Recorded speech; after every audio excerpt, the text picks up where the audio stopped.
Hey, we're back for Dinosa Jersey Shore Season 2, Episode 2 review on what exactly happened and the recaps in there. But let me put some appropriate music. There we go. Okay, now as I said in the previous one, there's a bunch of recapping every single episode of what happens at the end. And just to kind of recap what happened, the end of Episode 1, which I didn't talk about in my last video, Angelina gets pissed at Polly because of some reason that he's with some girl, Polly's doing thing, and she slaps him. Now, with slapping him, Polly, you gotta understand, he's still young. He contains himself, he goes outside, and there's actually a longer version of that whole scene, which you could see later on in the series, but they didn't show it on that particular segment, where he actually tells her a different comment on that. But what happened there is he goes outside, says, I just want to be away from you. And then what happens? She follows him out like some psycho. Now, but Polly made a joke later that he has a tendency of turning ladies to stalkers. Which, yeah, he's kind of right on this one. and what happened is that he told Angelina, what is your problem? We're not there for you. We're done. We tried to be cool. Me and Sitch were cool with you, and you just blew it. You're totally on your own. We don't care what you do. Just do your thing. We do our thing. Leave us alone. You can stay in a room. I'll be your roommate. Blah, blah. And the episode closes, she's all sad and depressed. And she brought it on herself because she was butting into Polly's business on that. But there's a little more to this. So then, during that episode of Episode 1, Ronnie sees his now ex-girlfriend Sammy. At the end of Season 1, they were boyfriend-girlfriend, then something happened which they broke up. And Ronnie is having mixed signals where he's trying to be cool about the situation with her and Sammy, or him and Sammy. But then he is just so frustrated dealing with his emotions, so he goes on a tear in the town. He gets so smashed, and I can relate there because I've been that smashed. Except I still didn't accomplish as much as he accomplished being that smashed, but I've been that smashed. I know where he is and what he's feeling in his brain on that. And he goes out there and just acts like a fool and player. He's like with these ugly girls. He doesn't care. He's having the great time of his life because he's down there in Miami. He's doing what he wanted to do, which is cool on that. But he, in a lot of ways, later on, he mentions he has a Mr. Hyde, Dr. Jekyll, Mr. Hyde aspect where there's Ronnie and then there's Ronnie, the player, on that. And the Ronnie tends to messes up his whole life completely. I mean, in this case, he pretends that he doesn't remember certain aspects of the relationship on this, and that just kind of ruins things. It goes back and forth between him and Sammy the whole series. It's kind of an running gag, essentially. It's sad, but it's kind of true because they're not on, but they're on. They're not on, they're on. It's like essentially a bad soap opera with better looking actors. That's really what it is.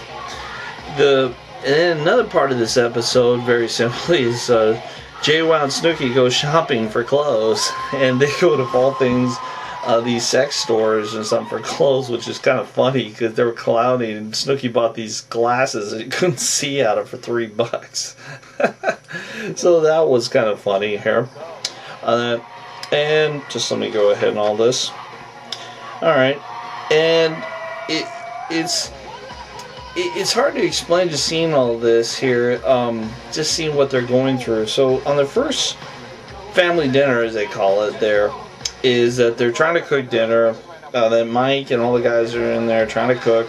Mike puts the chicken on the upper stove. Snooki comes by, opens the refrigerator, chicken smashes all over the floor. Mike's out in the jacuzzi outside.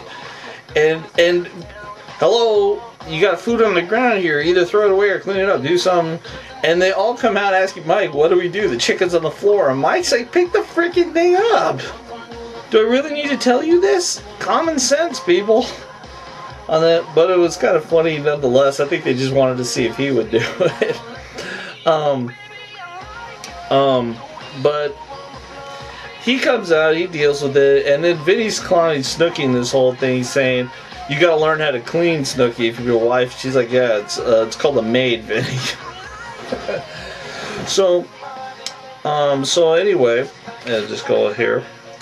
And then Sammy was going through Ronnie's phone book on that and found a girl's number on that here, which kind of ticked her off. And Ronnie kind of said, "Oh, can we talk?" We said, I don't really want to talk too much about the whole Ronnie Sammy thing because it's so back and forth between the two. It's almost even boring. I mean, really, the reality, the star of the really show is Paulie being a fool, and then Mike and all them, and then Snooki and JWoww. Sammy and Ronnie, other than Ronnie acting like a single Ronnie fool, or Sammy, because Sammy was just kind of like, you want to talk emo, they thought Snooki was emo. Sammy was more emo, even though I think she is cute. I mean, she's more emo than that because she's like, "Oh, I don't trust."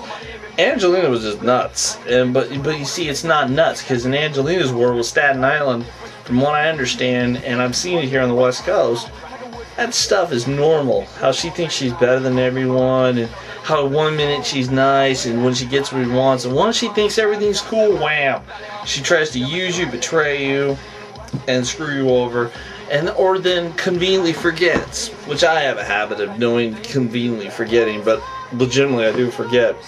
And then, so anyway, as the story goes on, Angelina's on the phone all the time, pissing everybody off because, you know, they're expecting other calls, and she's kind of monopolizing things, and it's kind of just funny out here where Angelina just keeps doing things. Even Snooki tried to use the phone, and Angelina's like, "I'm on the phone," whatever. On that. But then later on, Snooki and JWoww find out about Ronnie and his craziness at the club. Threesome. It wasn't a sex, it was just a three-way kiss with these two ugly chicks. And they found out about it, and they're feeling bad for Sammy because they don't want Sammy to be played. Which I understand that. They puts them through a whole hell on that because they're damned if they do, they're damned if they don't. But if they don't do anything, they're more effed up than if they just let it be. Because the worst thing anyone could do in a situation like that is do nothing. Because then you'll just let the inevitable happen without interference. You might take that, but later on history will show you did the right thing. On that. But then later on, Ronnie confesses to Sammy that he loves her on that.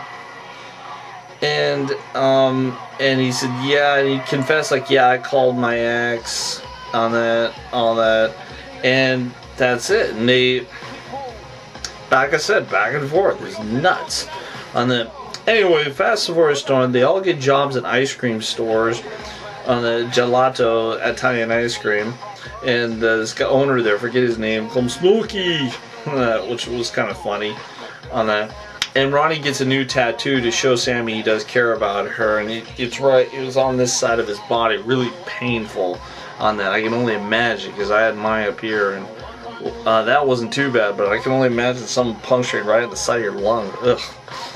That would be pretty harsh on that, but he did it. And some girls, no problem, but maybe I'll do it, maybe I won't, I don't know.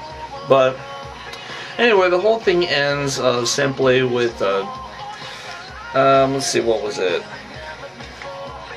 It was Mike and Sitch trying to actually neutralize the situation on that with Angelina and just causing more issues, and Paulie just saying, stay out of my business, and that's the way it was left on that. So we'll get on with episode 3 and see what happens there. Bye.